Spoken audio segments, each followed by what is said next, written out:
Hi, let's put people first and make America free again.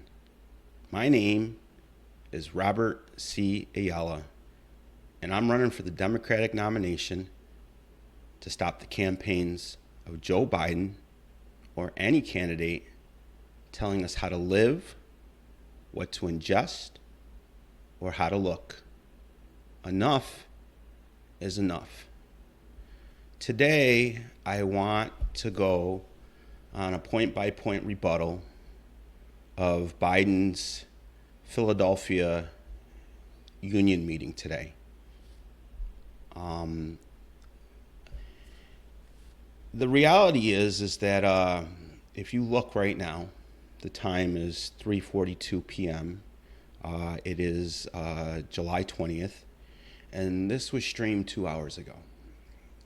And it's important because 2 hours ago, with the most powerful person in the world, would think that on a re-election campaign, you would have more than 11,000 views. The truth is, they didn't show us how many people were at the event. And I watched part of it streaming, and there was about 1.5K people streaming. And Democrats, this is important because this is our standard bearer. And it does appear to be that Trump, even if they put him in jail, just if he wins the election, he wins the election. So we haven't been there before, but the Democratic Party needs to go back and redefine itself to being the party for the working people, the silent majority, the W2 majority. And so today, we're going to watch Biden's re-election, whatever, and I want to show you some examples of how he has lied at every step of the way, and he has done nothing for you or I.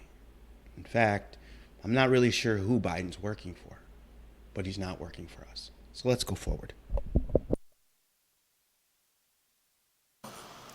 I want to thank Governor Shapiro and all the Bucks County officials and their leadership during that tragic time.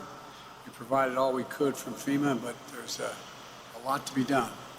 I'm here today to talk about what we're doing to invest in America, invest in Pennsylvania, invest in our clean energy future, and to talk about the progress we made building an economy from the middle out and the bottom up. I came to office determined to strengthen the middle class. I often say, and I mean it sincerely. First of all, I was pretty certain that Biden pushed the whole field aside because his main concern, along with a lot of Democrats, was beating Trump. And what I learn in life is when you make a statement and then you follow it with a nose twitch or something else, you're not really being truthful. And so I think we all remember the last election was really not an election of ideas. It was that guy we don't want in power, and this is the guy that can do it. And, for whatever reasons, that's how it played out. Wall Street, good folks down there, but they didn't build the middle class. They didn't build America. The middle class was built by the middle class. And the unions built the middle class and to change the economic direction of this country. Because I got tired of trickle-down economics. I've never been a big fan. If the wealthy do very well, I'm a capitalist. I like the wealthy to be able to let people be wealthy. But if the mere fact they do well doesn't mean everybody else does well. I watched my dad growing up. When you are speaking to people, you have teleprompters there. There shouldn't be such a garbling of one. All the videos that you see of me that I put forward, they're all ad lib. I am actually right-centered brain, a mathematical person.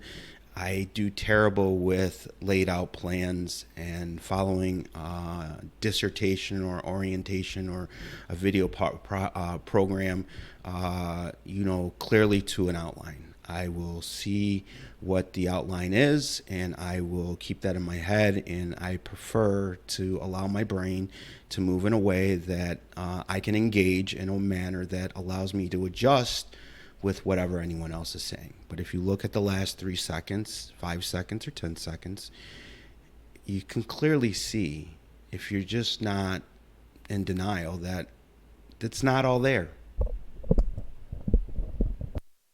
Not a whole lot of benefit trickle down on his kitchen table as a consequence of trickle down economics to what everyone from the Financial Times and Wall Street Journal has become my different philosophy. I don't think they started off trying to be complimentary, but they started calling them Bidenomics. And our plans work in Bidenomics. We're here.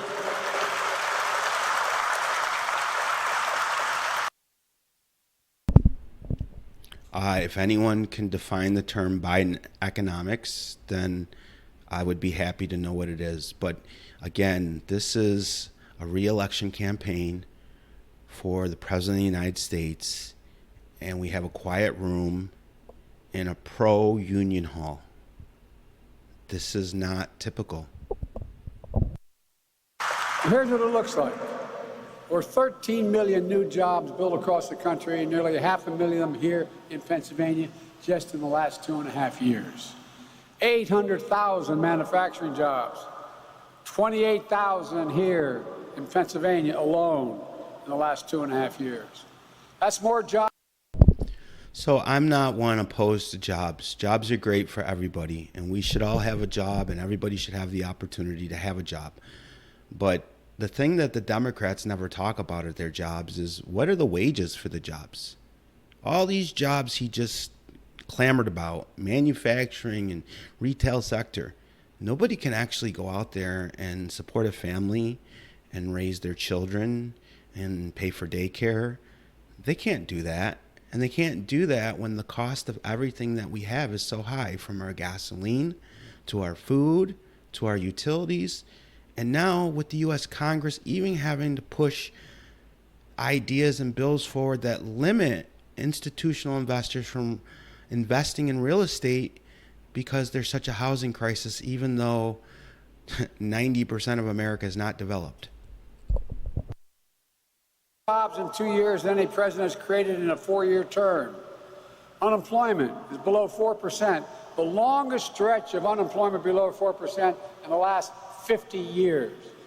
We're beginning to come back. So I don't know if any of those statistics that Mr. Biden just asserted are clear, but I wanted to jump back on the union aspect. If you're putting people first, then you should have similar policies across the spectrum. So the first union in Biden's term was the railroad union. And folks, you know, I know that we always want to think everybody's rich out there and everybody's wealthy. But even people at McDonald's get 2 weeks of vacation a year. The railroad people were fighting for a day off. And Biden, he blocked their rights. He says he's for union, but he blocked their rights. And then what we really need to do is come over here is look again with another union, the UPS. And, you know, once again, the corporate America wants Biden to stand up to the unions. He doesn't, you know, corporate America doesn't want the unions to have a voice. It's the same thing with the port. So it's kind of weird that in the arena of unions where it matters, okay, your shipping,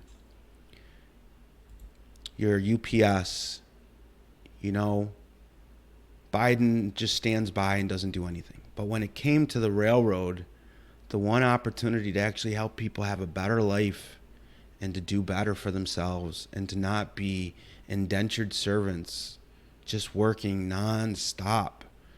I mean, how many times do these presidents go on vacation when they're in office? Don't you think they should get like a week like everybody else? But whether it's Trump, Biden, or Obama, they're always at the golf course. They don't put a full day of work in like us. And once again, now just so the union folks understand, the Teamsters, they tell Biden to butt out because they're scared. They're scared that he's going to butt in and make them go back to work without compromise. We either support unions or we don't support unions. I have a lot of issues with unions, and I have a lot of things that I think are great with unions, and I've wrote a few pieces on that.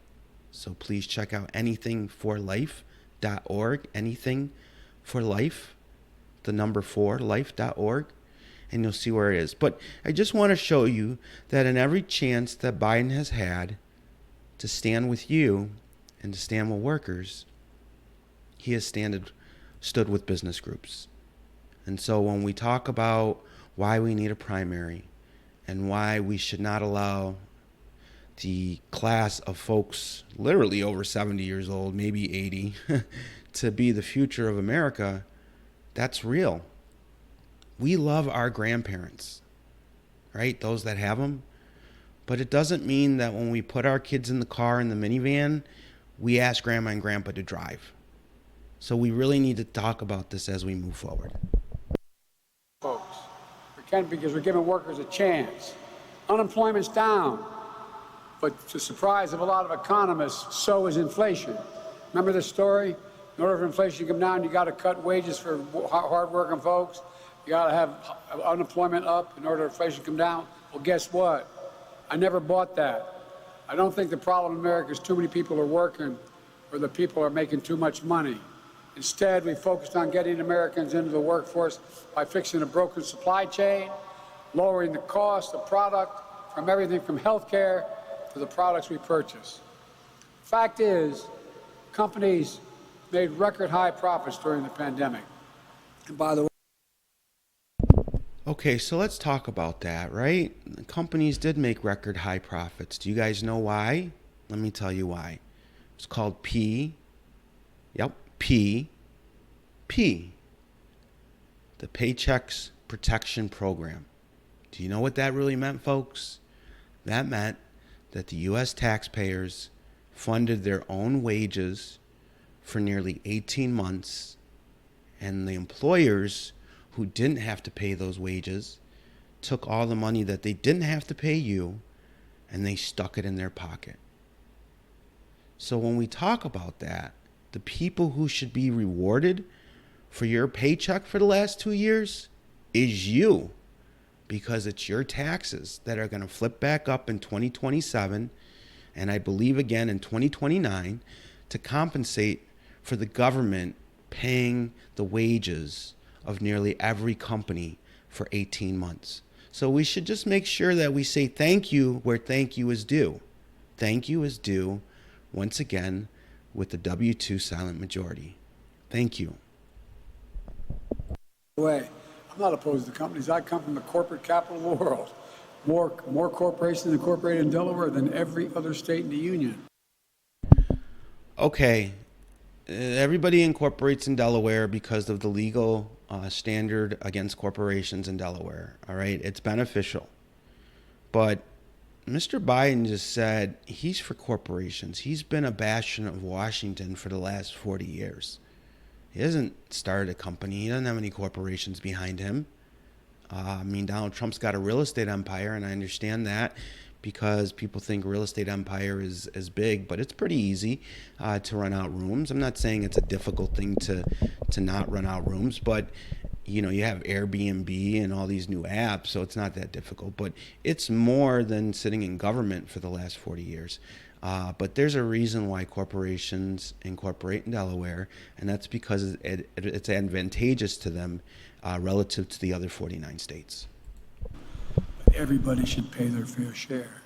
Everybody should pay their fair share. Now they're coming down, and so is inflation. Biden says everybody should pay his own fair share, right? But his own son filed fraudulent tax returns for the last 3 years, right? And so I'm totally for everybody paying their fair share. I think what we also should talk about is how you can use your fair share to invest in something that could be for your future and your family's future and generations down the road. And we don't talk about those things.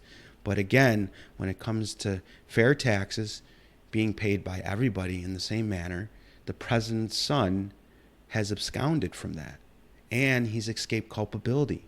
So I think that when you make those kind of statements, you probably shouldn't make them if your own family isn't relevant, isn't being truthful with their own positions and paying their fair share as well. You need to keep bringing it down, the markups and the margins of the profits. It's one thing to make a profit, it's another thing to be excessive. You know, this is one of the most important ways. Now they're coming down, and so is inflation. You need to keep bringing it down, the markups and the margins of the profits.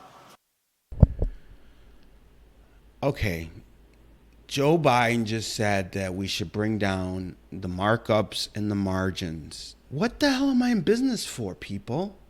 I'm in business to make money. Margins and markup give me a base level of understanding of what I need to charge people to hire people like you and your friends and your neighbors. If I don't have a markup and I don't have a margin, they're two different things, but they can lead to the same position. I have no money. So is he advocating that the government push margins and markups down? I think that's what they do in Russia and China, and I don't want that here. I am not opposed to the billionaire class. I am not opposed to corporate America. Corporate America helps regular America get jobs. Is there impartiality with regards to the two groups? Absolutely. Could it be better? Absolutely. Does it mean the government should jump in and be the one to enforce all that change? Yeah, I don't think so. Yeah, I think what we do is we put the money by raising the standard deduction to $26,000 for individuals and $52,000 for couples. This puts more money in your pocket. And then you go decide in your local community where you want to spend it and help those businesses and entities grow in the manner that you see fit. It's one thing to make a profit, it's another thing to be excessive. You know, this is one of the most important ways to continue to make progress on inflation. We have to do more. Inflation has slowed every single month in the last 12, on a yearly basis for the last 12 months. If you go back to the beginning, he said that inflation and low employment couldn't happen, and that inflation was low because there's high employment, and now he's saying that inflation is high. Inflation is high because there's too much money in the market, and the U.S. government spends without any controls. And just like the Paycheck Protection Program, everybody was happy to get their paychecks. Okay? It's not a problem. But we have to analyze and say, what does that come as a cost to the country? When you're the world currency, it makes things a little bit more expensive. Gas, food, everything's more expensive because the government's just printing money. Until that position stops and we can bring our books back in balance like we bring our books back in balance in our own homes, then there's not going to be anything that tames inflation. Once things go up, they never really come back down. How many times you read that a recession's coming? Even Wall Street today said, no, they don't see a recession coming now. It's the lowest point, inflation, the lowest point in over 2 years. The U.S. has the lowest inflation rate of any major economy in the world, the so-called G7. It's less than 2/3 of what it was a year ago, down from 9% to 3%, and going to go down lower. At the same time, pay for low-wage workers has gone up at a faster pace than over 2 decades. Wages are growing faster than inflation. That means a lot. That's incorrect. Minimum wages are growing, but everybody else's wages for the last 20 years have been stagnant because the government's on a position to force companies to pay a minimum standard. And a minimum standard in 50 states and 50 different markets with many different regions and localities is just not prudent. So that is true. People who have the lowest entry point into the labor force right now are the highest paid. Everybody else is struggling because the employers aren't paying anybody else because the uncertainty relative to the government's position on minimum wage. I don't believe at this time that the minimum wage should be changed at all. In a lot of states, it's way too much, and you cannot even go into a fast food restaurant and get good food, let alone fast food or cheap food, even cheap anymore. It's just too expensive. And everybody knows what I'm talking about, the famous Golden Arches. The average Big Mac meal here in New York is $10 to $13, wherever you're talking about, where you are within the state. A lot of working folks are beginning to be able to have a little bit of breathing room. According to the surveys, job satisfaction in America is at a 36-year high. We got more work to do, but people are coming off the sidelines to work. Biden, you can't take credit for job happiness. Job happiness is because for the last 2 years, everybody worked at home, and people got comfortable working at home. And when they're home working, they feel happier. And a lot of people are being forced to return to their job sites now. And so in the next year or two, we'll see if the same level of people who are working are happy going back to work as they were when they were working at home. The share of working age Americans in the workforce is as high as it's been in 20 years, including during every single day under my predecessor. And folks, it's not an accident. It's my economic plan in action. It's Bidenomics. Since I took office, we've attracted over $500 billion in private investment in American manufacturing and clean energy. That's what's been attractive to engage in these issues. Instead of exporting jobs, it used to be find the cheapest market in the world, send the job overseas and bring the product back. Not on my watch. What here we're doing, we're creating jobs in America and we're exporting American products.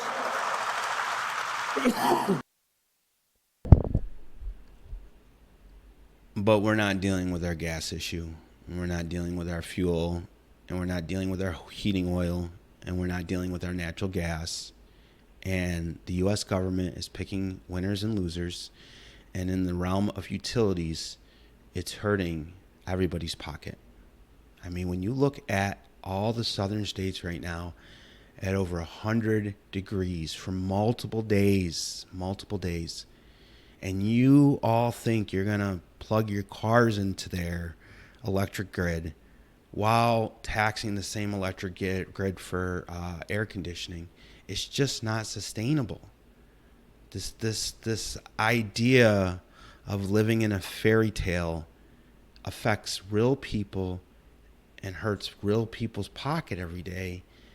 And it's why the world is just raging with jobs right now, is because there are so many little jobs paying so little that most Americans have to work 2 and 3 jobs just to break even. It's just not right. It's just not right. We should always be putting people first when it comes to the ideas and policies of the U.S. government. With the leadership of your Democratic members of Congress, we passed the Inflation Reduction Act, although a few Republicans did support it. The largest investment to combat climate ever anywhere in the world. Over $368 billion. We know the urgency. I don't hear many naysayers on climate deny the floods, the heat waves, the wildfire smoke impacting so many Americans. Just this week alone, it's just spontaneous. The question on the environment isn't that we're having a planet that ebbs and flows. The question relative to government policy is how much of that is caused by humans, right? And I just don't know how you go to mining lithium and cobalt and batteries that burn down buildings so hot that you cannot put them out, that you're going to put 20 of these batteries in your home, in 2 cars next to your children sleeping. And the lithium batteries are so awful, they can't even go on a plane because if there's a small fire, it will bring the plane down. right? And for what? What are we achieving? There's coal, there's natural gas, there's propane, there's oil. Why is America the one that always has to shoot itself in the foot? Why do we, the normal people, have to always pay for their policies? Al Gore and John Kerry are still flying around in their jets, and I believe the president gets his jets and his motorcade. I think it's 120 plus cars. So they all get to keep their stuff, but we all got to suffer. This is just not realistic, folks. It's just not realistic. And we should have this debate in front of the American people, in front of the Democratic electorate, who's going to decide who the voice of the people is going up against Donald Trump. Because the way I see it right now, pretty much everywhere I go and talk to is that's pretty much your next president, Donald Trump. So I don't want to hear any crying from anybody when that comes to pass. We also have solutions. A lot of my friends in organized labor know when I think climate, I think jobs. I think union jobs, not a joke. Not a joke. This law is creating millions of good-paying clean energy manufacturing jobs, including offshore wind. When I took office, I set a goal of producing 30 gigawatts of offshore energy wind by 2030. 30 gigawatts is enough to power 10 million homes. It'll help put us on a path to 100% clean energy by 2030. It's one more of those things where it sounds great and there's a lot of electricity. But electricity, you lose almost 70% of the efficiency through its mode of transportation. So even though you could have 30 gigs or whatever he wants to call it in the ocean and wherever that may be, getting it to the network, getting it to the grid, and actually distributing it, it's just, one more that it would be more relevant if, the way that we generate electricity is by burning coal. We just burn more coal, and therefore we didn't have to deal with all the distribution of moving electricity from the oceans to the middle of the country where it's primarily needed. 2035. By 2035, all of electricity you turn in is all going to be clean energy. It's not hypothetical. Construction is already underway in 2 major projects off the East Coast. And just within the last month, the Department of Interior. So Biden says by 2030 it's going to be all clean energy, and so the only thing that's defined as clean energy is nothing that we're currently using. Folks, this is socialism. This is communism. This is what happens when one person thinks their ideas are better than everybody else's.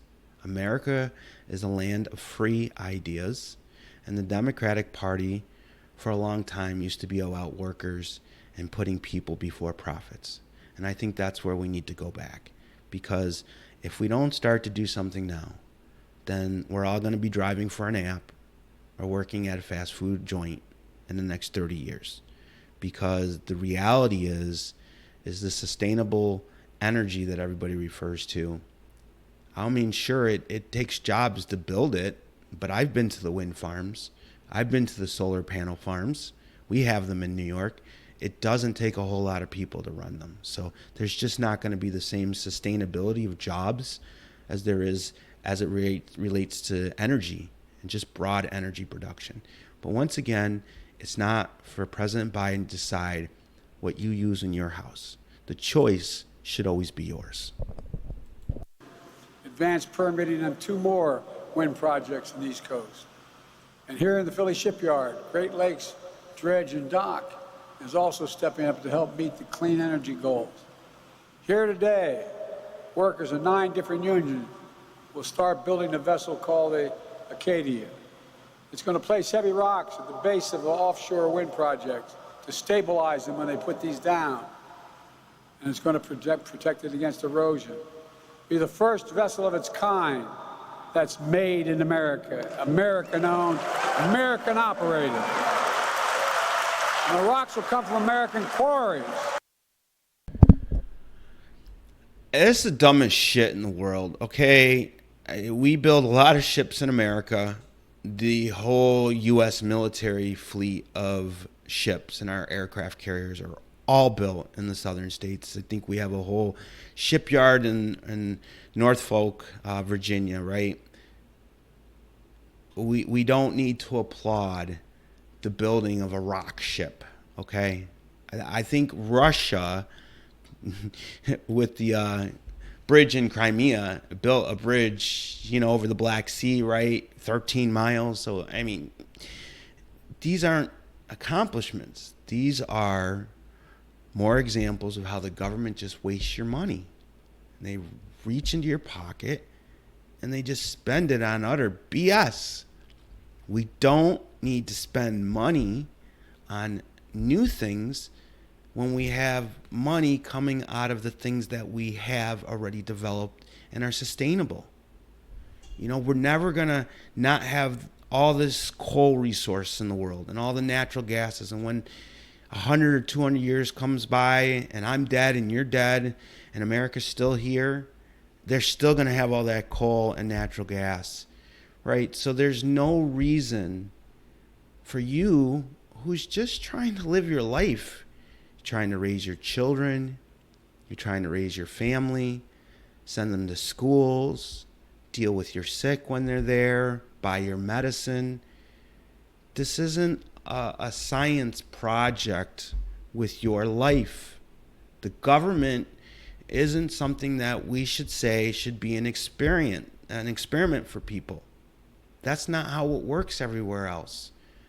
Everywhere else, the government tries to help the people have and live better lives.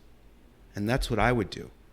I would always put you first, and I would never do anything that's going to take money out of your pocket without letting you know why we're taking it out of your pocket, and it better just be for defense or Social Security. I know we all have our pet projects throughout the country, and there's a level of money that just runs, but we also have to start talking about cutting things out. Nothing gets funded forever. You can't have indefinite funding. And yes, Social Security will be indefinitely funded because the people who fund it are the W-2 majority. The silent majority fund Social Security. So you can't take something that's funded by the people and then, replace it by something that the people don't want and then ask them to pay for that. That's just ridiculous. And all this electricity and green energy, it's great to have it go side by side with everything else.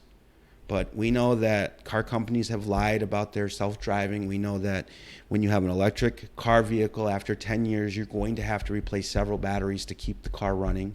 And they're going to be very expensive. And the truth of the matter should be brought forward to the people. And you in your pocket and your family should decide on their own. It'll be loaded at American ports. Steel for vessels being made by the United States steelworkers in Indiana. The engine will be made in the United States electrical radio and machine workers in Pittsburgh. The crew is going to be American mariners from Seafarers International Union. The turbines themselves will be as tall as the buildings in Center City, Philadelphia. That's how big they are. And the blades, 110 yards long. I went to see them being made in Colorado. So everybody who does not know what a windmill is, I think your president just told you what a windmill was. This is not helping anybody, okay? It's just kind of funny, though, if you think that Donald J. Trump is not going to flip the script on Biden, right? It just, think about it, it's not going to be the same. It really isn't. And we really need to talk about this and figure out where we're going as a country and whose interests and alignments that we're putting first. Colorado is breathtaking. And I might add, notwithstanding what the other guy said, windmills do not cause cancer. Look, some folks may not know there was a law in 1920 called the Jones Act that was passed. It says ships traveling between U.S. ports have to be American-built, American-owned, and have American crews. But there's some content to rely on ships built overseas without American crews to operate them. Again, not on my watch. We're strengthening American shipbuilding, supporting good union jobs. I don't know, what is he saying? Did he change the Jones Act? Was there something here? I mean, the Jones Act is port to port, right? And I think we have a lot of ships coming in American ports that are not from America and built by America. But maybe we get some clarity on that from Mr. Biden. Jobs are bringing offshore wind supply chains back home. Before the pandemic, supply chain wasn't a phrase that most Americans ever thought about. But today, after delays in parts and products, everybody knows what a supply chain means and why they matter. Our Investing in America agenda is bringing our clean energy supply chains home.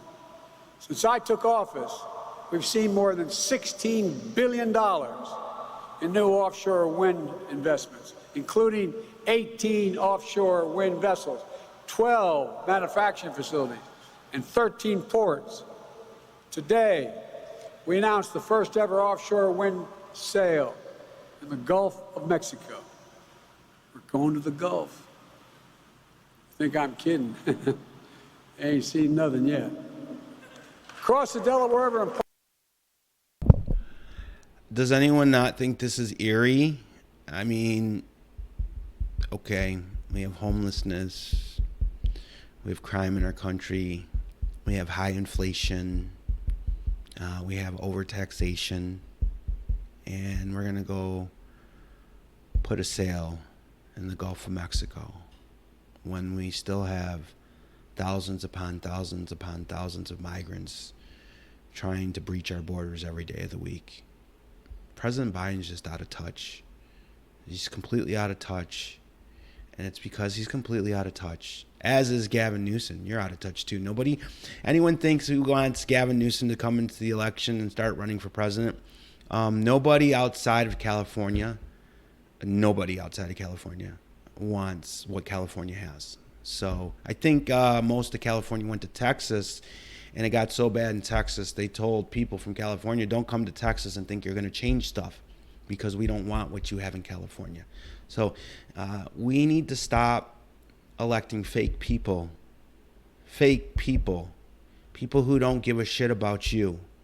I might not be your guy today, but we need to have the stage open, and we need to get a whole bunch of young guys or gals or whatever, I don't know, who can get up there and put forth a set of ideas that the Democratic Party and its constituents, all of its constituents, not half of them, not a quarter of them, all of its constituents can get behind, because Donald Trump is going to be the next greatest threat, and he is probably going to win if the candidate is Joe Biden and Kamala Harris.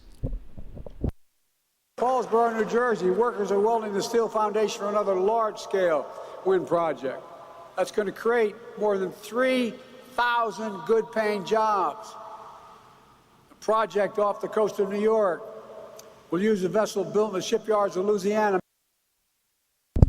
I just want everyone to know that I am appreciative of 3,000 jobs. Okay, 3,000 jobs is a small number, but in a country of 340 million people, I don't know if those jobs relative to the expense is worth it. That's what we should be asking. Is the expense relative to the wages? And if the expense exceeds the wages by a whole bunch, then I don't think it's probably worth it. Like, we shouldn't be sending money to companies that aren't actively keeping people employed. I don't have a problem with Boeing.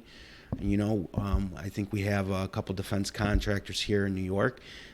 They keep people employed because they need to keep, our defense going. But with regards to the windmills and everyone building all this stuff, once it's built, all those jobs are just going to go away. So therefore, most of the money was just to fund the project. And, who owns it at the end of the day? Who owns all these wind farms? Is it the same utility companies that overcharge us for everything that we get now? I mean, there's not really government ownership of anything. So where does all this money go to? And whose pocket does it go to? I know it comes out of your pocket, but whose pocket does it go to? That's the question we should be asking. Mississippi and Florida rely on electrical substations, engineered in Kansas and made in Texas. The Inflation Reduction Act offers tax credits for projects using American-made iron, steel, manufactured projects, so our clean energy future will be. It's funny, he's in Pennsylvania, okay? Pennsylvania was the steel capital of the world before American policies did not do what it needed to do to protect American steel. Bethlehem Steel, I believe, finally closed its doors 3 or 4 years ago. So it doesn't matter if you have all these credits and subsidies out here. None of the stuff that he's talking about is actually mined here anymore, because we have a bunch of people who prefer to hug trees while they have their electric cars and their air conditioning in their house. And you know who I'm speaking to? Senator Kerry and Al Gore, because you're both the same type of people. You want everybody else to not have everything while you float around in the world under some idea that because you're, preaching to the world, you can do it. No, it's not right. And so, once again, putting credits and money forward for industries that don't exist in America just means that money and credit, where does it go at the end of the day? That's another thing that we probably won't ever get an answer on. Made in America. I mean it. And all this investment, you know it better than any group of people I could be talking to. All this investment means good paying jobs here at home. Here at home. We're making sure these new jobs come free and fair, and the ability to join a union if you're not already in a union.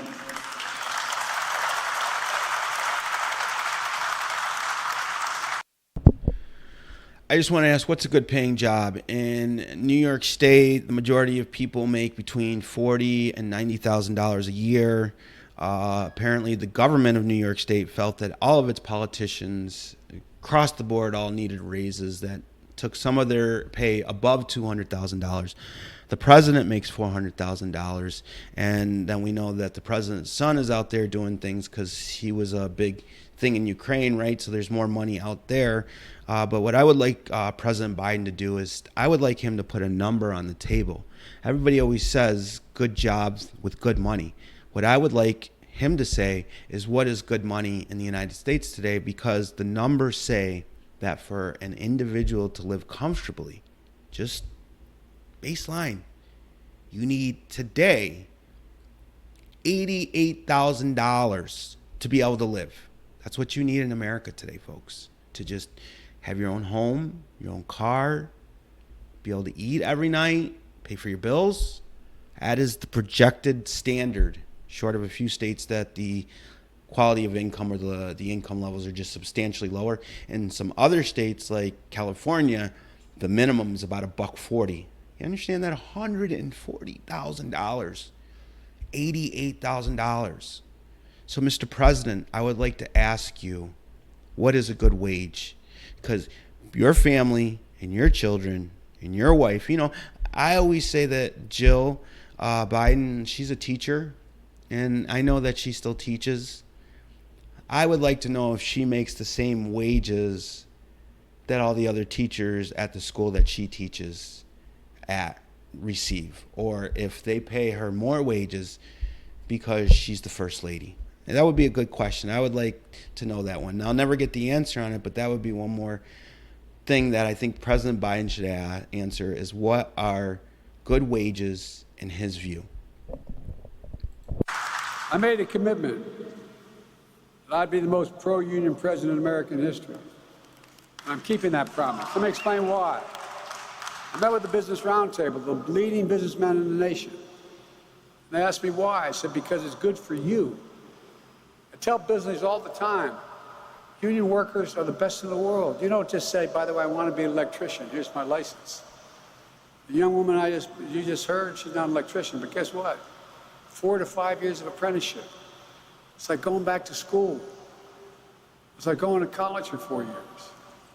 You do the job right, they do it on time, and long term it costs less than non-union labor. And here at the Philly shipyard, he is right about that. I would always choose to hire union folks than non-union folks. There's a level of competency. But for all this crap he talks, you can't get standardized or subsidized federal loans to go to a union shop. You can't get financial aid to be apprenticed.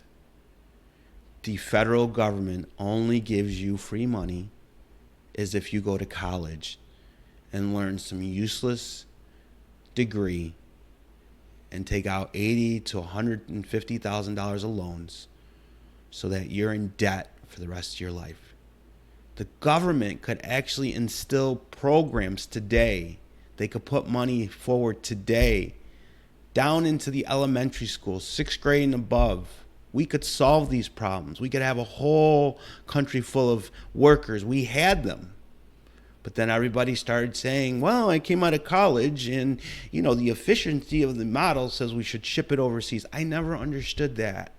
How do you save money on labor going to China when you still have to send it back on a boat? It doesn't make sense. And when it doesn't make sense, somebody's getting hosed. And the people who have been getting hosed for the last 30 years is you and us. Because China has risen. Country that shouldn't even be calling itself, I'm sorry, a superpower, only became a superpower because the superpower called America gave half of its income to the Chinese. So if Biden really wants to do something to help unions, he really wants to help the electricians and the plumbers and the drywallers and the carpenters and the framers and the brotherhood of union, then maybe he could stop talking all this crap and blocking everything, right? And not intervening and not getting involved and being told to stay out of it. Maybe he could take all that money for those stupid windmills and implement a national program that returns the trades and applied sciences to our schools so that children who don't always fit in the same universal tunnel everybody else wants them to fit in have maybe a different opportunity and a different path forward.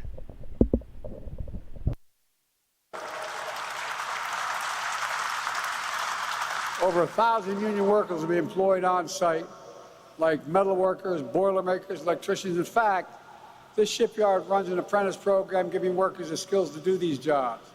They can earn up to $100,000 a year, and you don't need a college degree. Just a few years ago, this shipyard was down to a handful of workers. As these guys know, I've been coming here for a long, long time, since 1973. Okay, so there's, I'm sorry for interrupting a lot, but this is where we need to talk, because this is probably true that the shipyard was down to a handful of employees a few years ago. But it doesn't mean that you come into your pocket to resurrect an industry that was already failing. You can't just keep propping up industries with taxpayer money. If it can't stand on its own, it shouldn't stand. And when it was Obama, it was too big to fail, so they were too big, so we couldn't let them fail. And it just keeps seeing over and over and over and over again, what we have is the leaders that we send to Washington, they keep selling you out for their wallet. They keep selling you out for their wallet. You don't infuse a business that's failing with money without some type of conditions and plan that isn't reliant on the taxpayer. And there's a Navy shipyard. And a lot of us wondered whether it would still be here, didn't we? A lot of us wondered 15, 10, 12 years ago. Well, let me tell you, it's coming alive again. Just this week, my administration completed review of a potential wind project off the coast of Rhode Island and Connecticut. It's part of the National Project Labor Agreement with the building trades. And I want to thank the AFL-CIO President Liz Schuler for personally getting that done. Together, we're transforming the country, not just through manufacturing, but also rebuilding our infrastructure. We need to have the best infrastructure in the world if we're going to lead the world. We used to be number one. We now rank number 13 in the world. Highways, bridges. We're always number one. We're always number one no matter what anybody says, whether it's Ron DeSantis, Donald Trump, Joe Biden, whoever your governor is, whoever your representative is. America is always number one. Everywhere else in the world, people strive and die to get here. So we should never, ever, ever, ever say that we're anything but number one. How can we be number one in the world? Economically. You can have the best economy without having the best infrastructure. So the bipartisan infrastructure law, which a number of our colleagues did vote for on both sides of the aisle, I've already announced 35,000 projects in 4,500 communities all across America, proving we can do big things. By the way, right here in Philly, we're going to build $1 billion tunnels underneath the water as you go from Amtrak station heading north. It's going to increase the speeds of trains. Be able to go through at 100 miles an hour instead of 30. This reality check here, nobody takes trains. And his secretary of the Department of Transportation, Mayor Pete, seems to have a lot of problem with trains not derailing and planes not crashing. But I'm not really sure that you build a train tunnel under the river and then you go 100 miles underneath it. There's just none of this stuff makes sense. Like, what for? If you've been to Pittsburgh, you've been to Philadelphia, you understand these cities. There's really no reason to spend this kind of money. It's a pipe dream. And it's another pipe dream that's been being sold here in New York that we're going to have Amtrak. But every single time somebody in my family or anyone I know tries to, like, compare a ticket, like fly, get there today, take a train, maybe get there in 3 days, every single time, folks, it's not even close. The train is way too expensive, takes forever, and I gotta be honest with you, I'm almost 50 years old, gonna be 49 years old here very shortly, you know, just so people sometimes don't think I'm 20 years old. I'm gonna be 49 years old here. Never taken a train in my life. Never. Never. So, and I was around for Y2K. So, you know, if anyone was going to take trains, it would have been people before 2000, right? Never took a train. Took a bus, took a subway, but never Amtrak, okay? They're just one more thing that we're going to take your money to spend it on some useless stuff that nobody's asking for and nobody needs. And guess what? When you get to point A to point B and you can do it on rail and leave your car home, people leave their cars home. Saves money. It does not save money, and nobody leaves their cars home. And by the way, on the cars, some states right now, if you have an electric vehicle, you should call them if you're planning on parking in their garage. Garages that are privately owned by corporations are prohibiting electric vehicles from parking in their garage, because if there's a fire, their whole garage is going to go bye-bye. So please, if you're an electric vehicle and you're thinking about taking it anywhere and parking it underground indoors, please call the location that you're going to go to and make sure that you can park your car within that facility. That's just my advice. Saves the environment. There's no better example than here in Philadelphia. The environment is a crock of shit, folks. Those chemicals are not saving anybody. In fact, you wouldn't, other than your cell phone, you wouldn't even really know what a lithium battery is. Maybe some people would have lithium chargers, but you wouldn't even know what cobalt or lithium or any of these horrible chemicals are if we just had good old gas cars, which we do. So, again, why do we want all this stuff that is extremely harmful to humans, and we know it's harmful to humans, and we just want to integrate it into our lives so that we can feel good about not hurting the planet when 99% of all the other countries in the world are doing whatever the hell they want. I love being an American. I love living in America. But I would never be so arrogant to believe that everybody is pious in my belief or pious in what you want to do or this. There's not this collective national belief that we're all believe in this environmental thing together. That's just ridiculous. Some people don't believe in it. Some people do. So if there's not a consensus, then there should be no money funded until there is not only a consensus, but a broad consensus with real scientific facts that analyze all of the positions, not just the green energy, because they call it green because it has zero emissions. But what about all the waste that's created along the way? Here in New York, we're not allowed to have plastic bags anymore.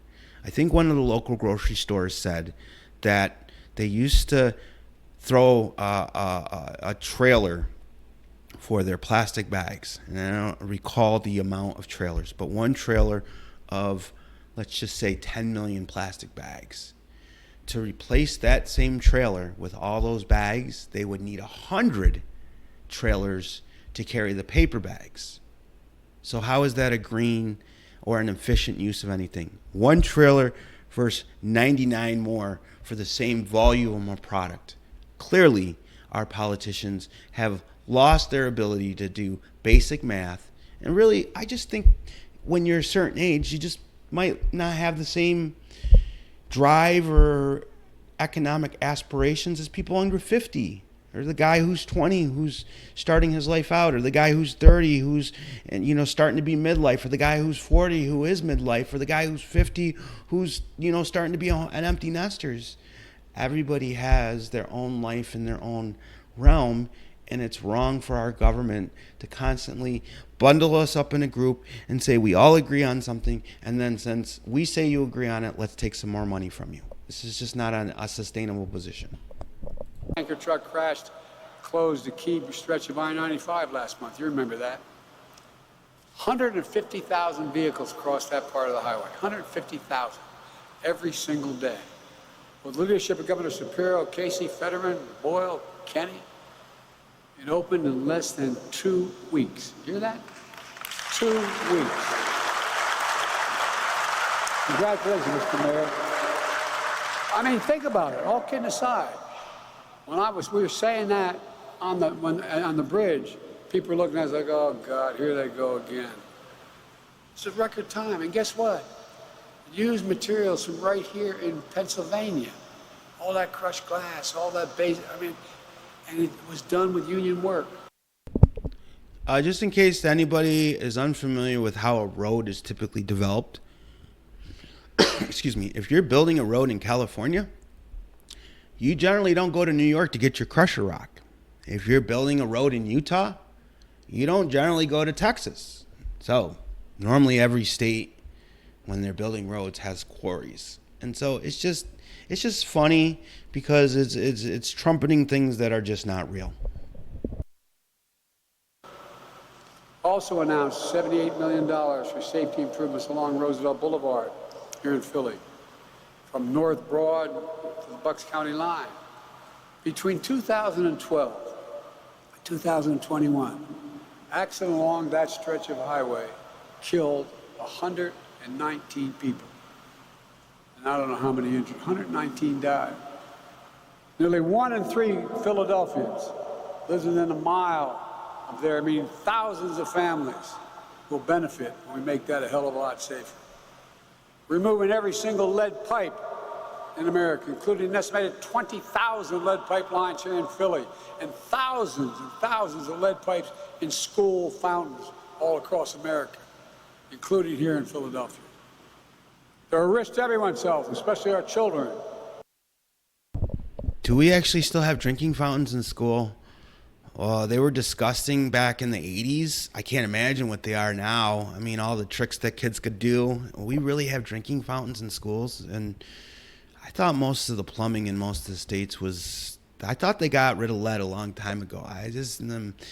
Man, if poor old Philadelphia still got lead in their pipes down there, maybe they really are backwards, okay? Because oh man, that's been outlawed for a long time. We don't have lead in our paint. We don't have lead in our gasoline. It's just one of those weird things there, Mr. Biden, that we're still arguing about lead in 2023. We're making investments like this in communities all across the country, in red states, blue states, it doesn't matter. I'm president for everybody. And I said that no matter whether they voted for me or against me, I'd make sure we change this. You can see exactly where this money's going if you're interested. Go to invest.gov and find out what's happening in your community. Because we talked about, remember Infrastructure Week? Well, we have infrastructure decade. And guess what? It's committed $1.3 trillion. And guess what else? I lowered the federal deficit by $1.7 trillion in the first 2 years.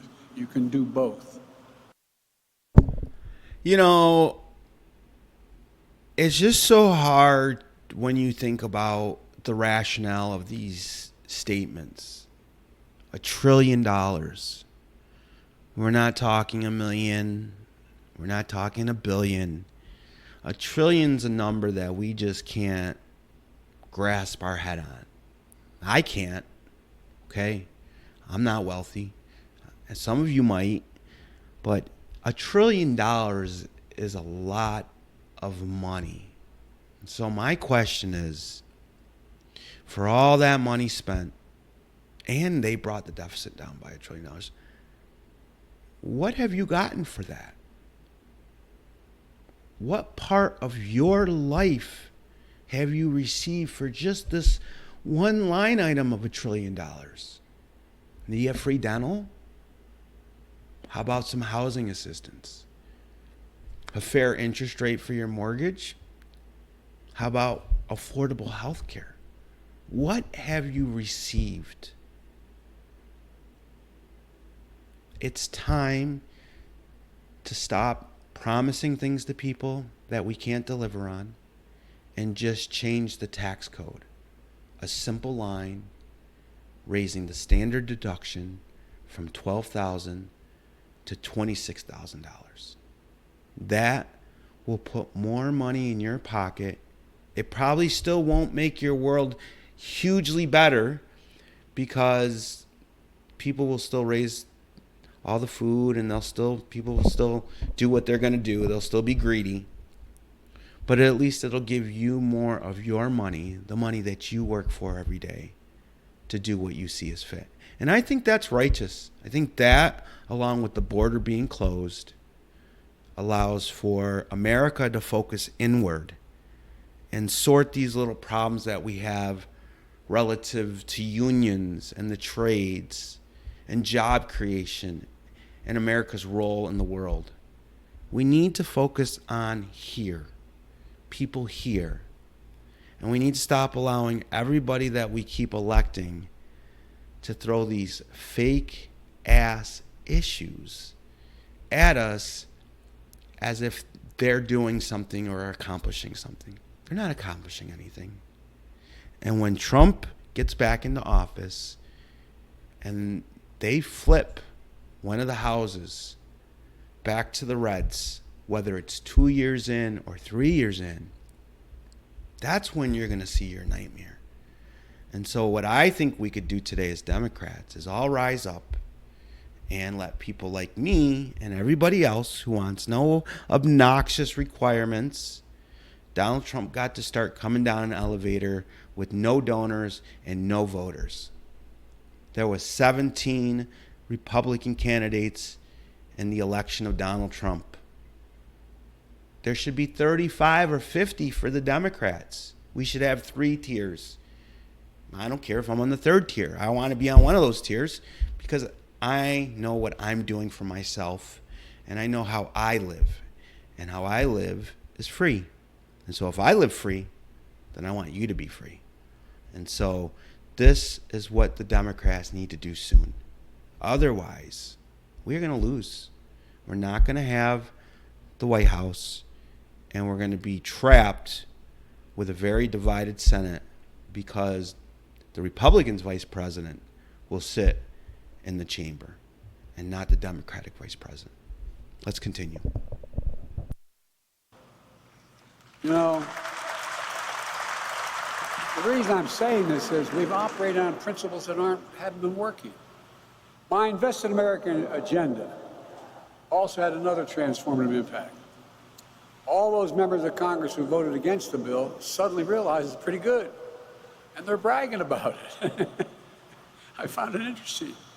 As you may have seen, apparently 40 million people watched. Marjorie Taylor Greene, the very conservative gentlelady from the state of Georgia, said Biden is doing things like... Okay, I won't say her name. She is probably the most rambunctious House member.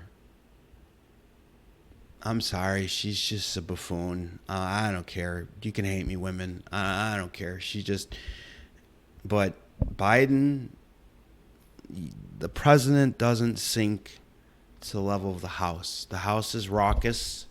It's constantly changing. It's constantly evolving. You don't use one wacko to support your centrist ideas. She is the worst person to use because everything she does every day of the week is to do something against the American people and to find a way for her to get wealthy and rich. And that's what they all do. They start out with nobleness, a good heart, and then they get there. It's almost like Satan just gets right a hold of them and they just go the other way. But the President of the United States shouldn't be engaging in a manner with the House. And just as though people thought that Nancy Pelosi was being very disrespectful during Trump's State of the Union, I actually thought that was hilarious. Love Nancy. The reality is the House of the Representatives is the House, and the President is the President. And you should remember that and not raise her stature because she's in a district that's very, they're the ones that sent her. So she's not really a fair representation of the party as a whole. And now you've just elevated her to now she's going to use you for all of her fundraising. It just doesn't make any sense. Like Roosevelt, and it goes on the line as if in creating these jobs, and he thinks that. I thought that was, I never had an endorsement from him before. But all kidding aside, every single Republican voted against the Inflation Reduction Act. And now many are trying to repeal, and it was the whole reason for the act was to repeal the clean energy provisions. That's why they voted no. It didn't stop them from claiming credit. Now the billions of dollars and thousands of jobs are coming to their states. Then there's this distinguished senator from Alabama, a former coach of a winning football team, University of Alabama, Senator Tuberville. The one who's blocking the nominations of America's finest military leaders, jeopardizing our national security over domestic social issues. Well, President Biden, you should leave the senator from Alabama alone. Doug Jones is about to lose his Senate seat in the next election, and I would just probably not be trying to thumb my nose at senators from the South. I'm not really sure that's wise, and it's not wise that Doug Jones is a Democrat. He won the Senate race by a fluke down there. And going after the sitting, the senior senator, because he will be the senior senator after Doug Jones loses, is probably not going to help Doug Jones in his reelection. He's also strongly opposed to the bipartisan infrastructure law. And now I listen to him on television. He voted against it, and here's what he says now. Great to see Alabama receive critical funds to boost ongoing broadband efforts. thought he thought it was a bad idea to invest. So Trump and Biden, they're really the same person. They're just different at the way they go about it. When you're the president, you don't need to trumpet everything. You don't need to call out people. You let your surrogates do that. But it just shows you that President Biden is very small. Because when you've been in the government for 40 plus years, you don't really have any accomplishments. None of them really do. All the ones who have businesses, and like Dr. Rand Paul, and you know who I'm talking about, you folks that went to Congress who came from professional markets are already working. But that's not Joe Biden. He's always been in the government. And so it just is not prudent at the end of the day to go out and cheer because one or two people on the other side, you know, is it just makes you look small. It makes you look like you're doing a tit for tat, you know? And that's what happens when you don't have a lot of accomplishments in your life. You look for the smallest things. But I find those two things, using MTG and the senator from Alabama, I find that very small, and I find it the same manner that Trump belittles people. And I think that going forward, the President of the United States should pick up his game a little bit, whoever it is or whoever she is, and, you know, treat everyone the way that they want to be treated, the golden rule. And somewhere along the line, we banished knights, kings, and royalty, and we replaced it with a whole bunch of people that want to tell you what to do. And I think of all the elections, 2024 is one of the most important because it's going to set the country on a path either to authoritarianism or to freedom. And, you know, I'm really rooting for the freedom side, but Biden's not the freedom side. And Trump's going to say he's the freedom side, but he's really no different than Ron DeSantis. He just goes about it a different way. Invest in that.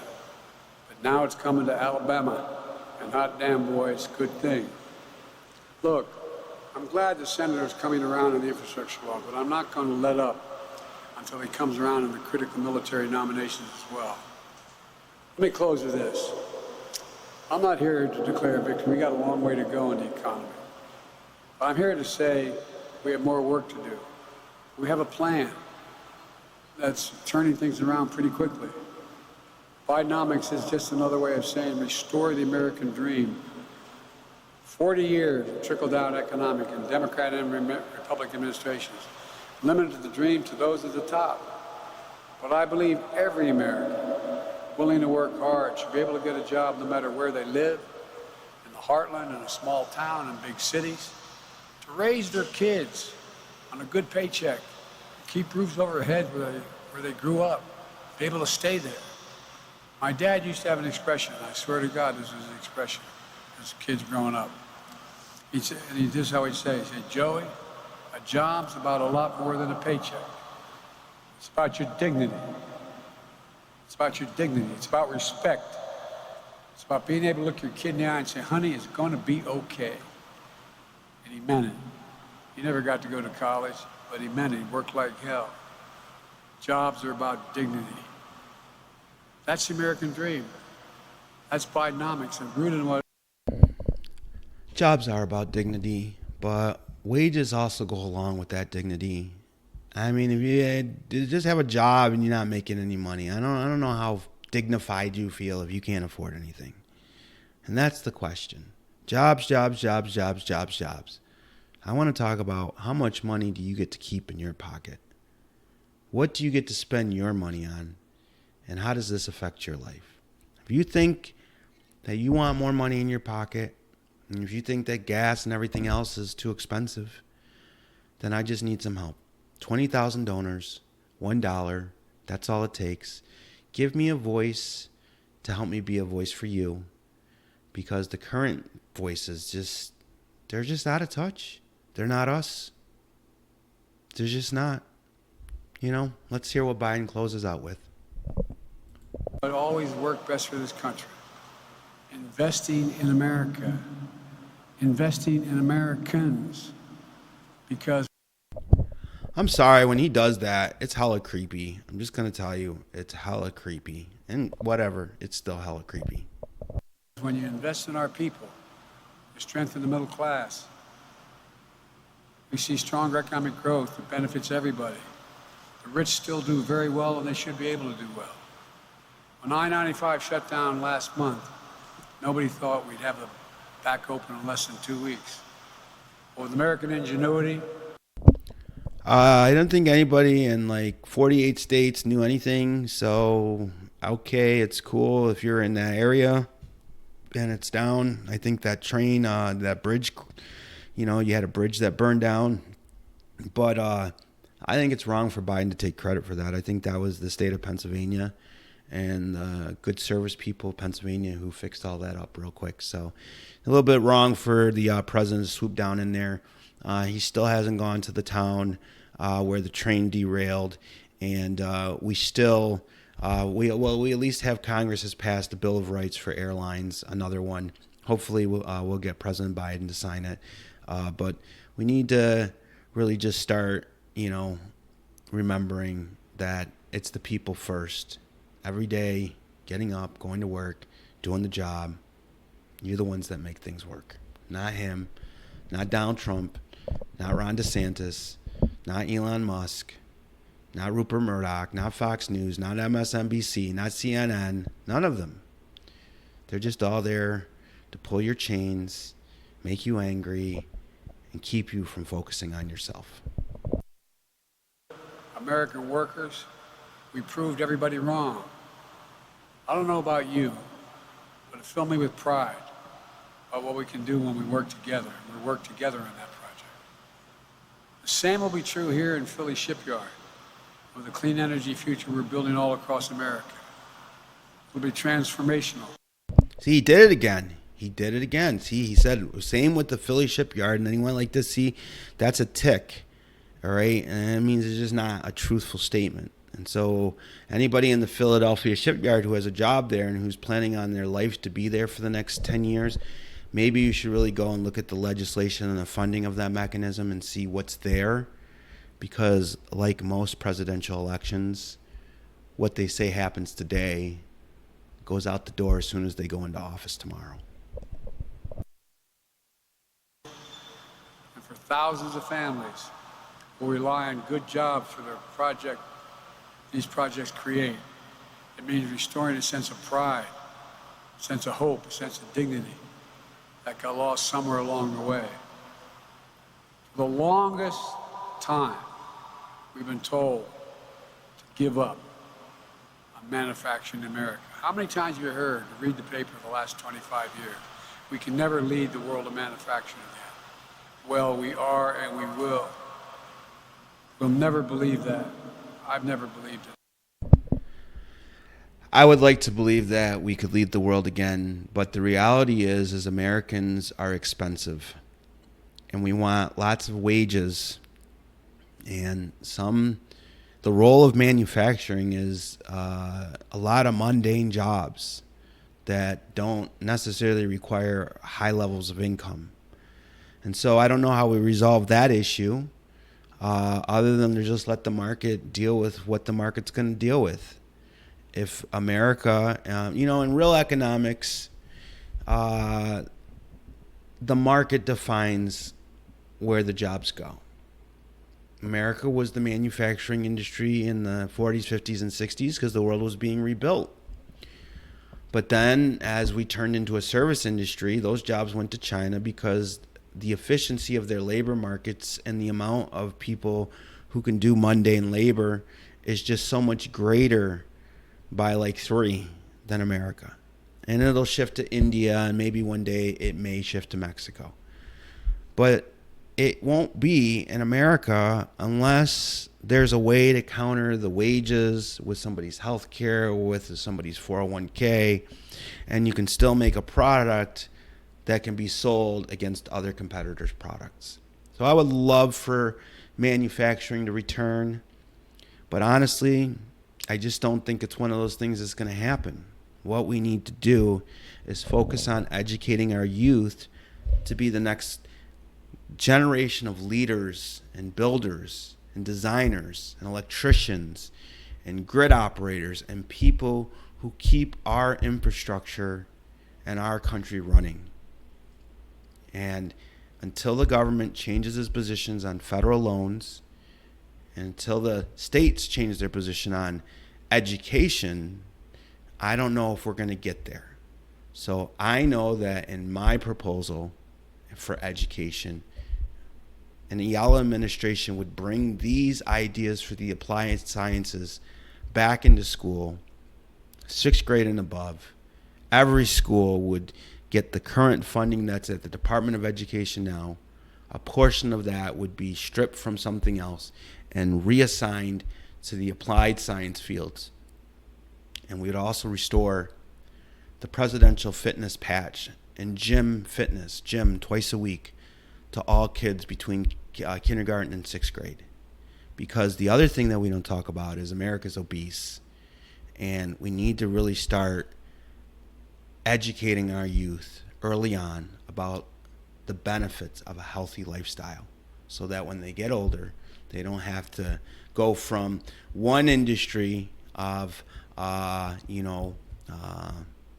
learning or something to spending all their money on medicine, right? So, when you're 20 and 30s, you're learning and you're spending your time learning about life. And then when you have some money, you're at a later age and then you get sick and then you spend all the money that you've made. So that was the point I was trying to make. So those are the things that we need to have a simple discussion. And I think a lot of parents and a lot of people in America think this way too. We just keep sending the wrong communicators and the wrong advocates to Washington who advocate for only themselves and not the rest of us. And I would not be that person. I would always advocate for you folks because that's what I do in my life. That's how I've always been. I don't think most of you did. This nation used to lead the world in manufacturing. We're going to do it again. I know the people of this country, and I can say honestly, I have never been more optimistic about America's future than I am this very day. I swear to God. I've long said to other world. So I lost my feed there. Sorry about that. I don't know, my battery or something went out. But let's continue. World leaders. I know almost every one of them. First met them. It's never been a good bet to bet against America. It's never, never, never. We just have to remember who we are. We're the United States of America, and there's nothing beyond our capacity if we work together. So God bless you all, and may God protect our troops. This is a new day. We're work to do. We're gonna get it done. Thank you.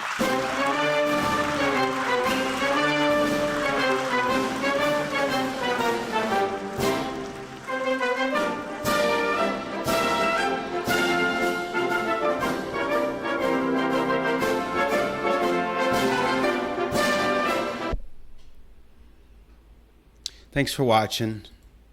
My name is Robert C. Ayala, and I'm running for the President of the United States to stop the campaigns of anyone trying to tell you how to live, what to ingest, or how to look.